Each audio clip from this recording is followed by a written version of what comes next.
I've recently been thinking about the relentless bond between comedy and anime. It seems that their union is as paramount as any other defining feature of the medium. Sure, there's some occasional deviation from this norm, but at the very least, having an anime void of comedy feels out of place and slightly perplexing. Maybe it's a cultural thing, or perhaps the moe boom is responsible. Honestly, I'm not sure myself. But one thing is certain, and I've said this before, it's a perfect match.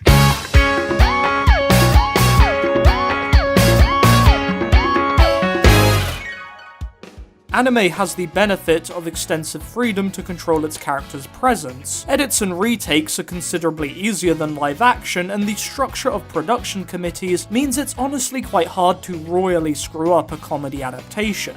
But that doesn't mean the majority aren't average at best. Said anime survive off playing it safe and keeping things familiar, utilizing archetypal humor, stuff like nosebleeds or awkward falls. You know what I'm talking about. It's rare to find a series that fully exploits the boundless creativity of animation in a comedic context. So as you can imagine, I was delighted to stumble across Kaguya-sama, a serious contender for one of the most compelling comedy anime series ever produced.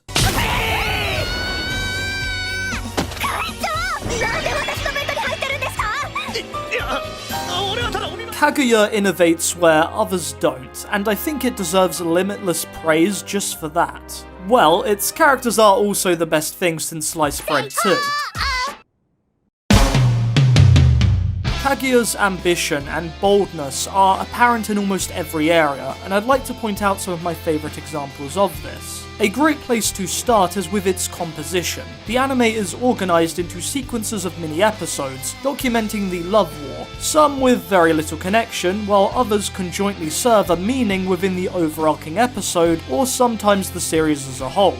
For example, in the first third of episode 11, we witness Kaguya-sama's introduction to Twitter and social media, yet while it initially seems to just be a stream of light-hearted millennial gags, it's actually called back on in the final third of episode 11, and then again in the powerful concluding episode.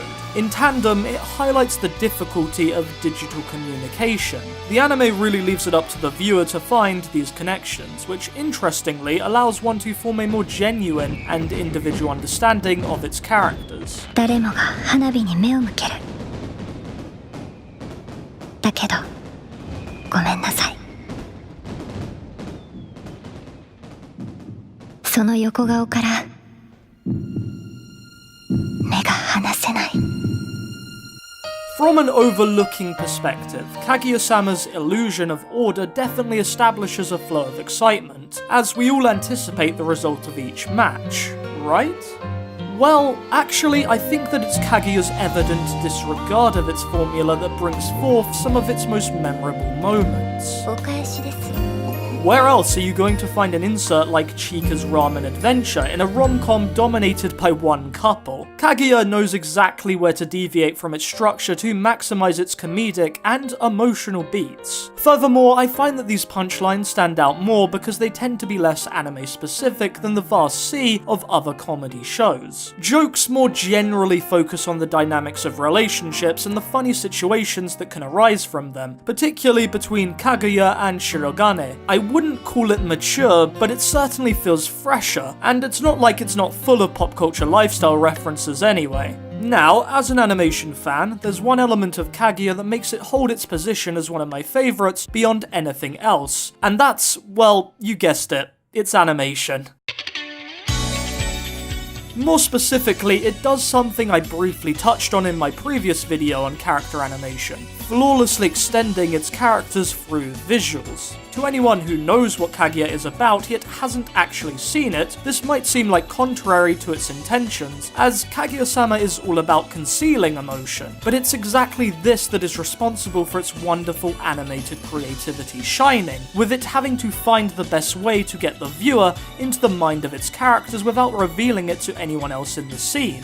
Kaguya-sama's execution of this is flawless across its cast, with each instance feeling appropriate to the individual. Whether it's Kaguya's innocent ignorance or Ishigami's awkwardness, the elegance of its visual presentation is never not apparent. Additionally, we establish important context on what characters are thinking of each other, as with voice acting alone we'd lose so many nuanced details that make the war that much more engaging. This really reveals that while on the surface, Kaguya's originality and its light-hearted fun is its peak, behind the bombastic warfare, there's a cast of lovable, naive teenagers trying to understand their adolescence.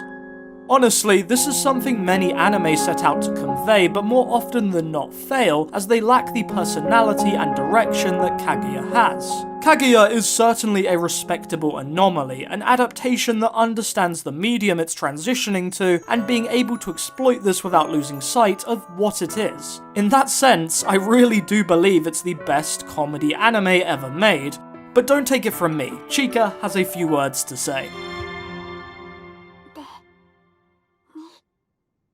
します。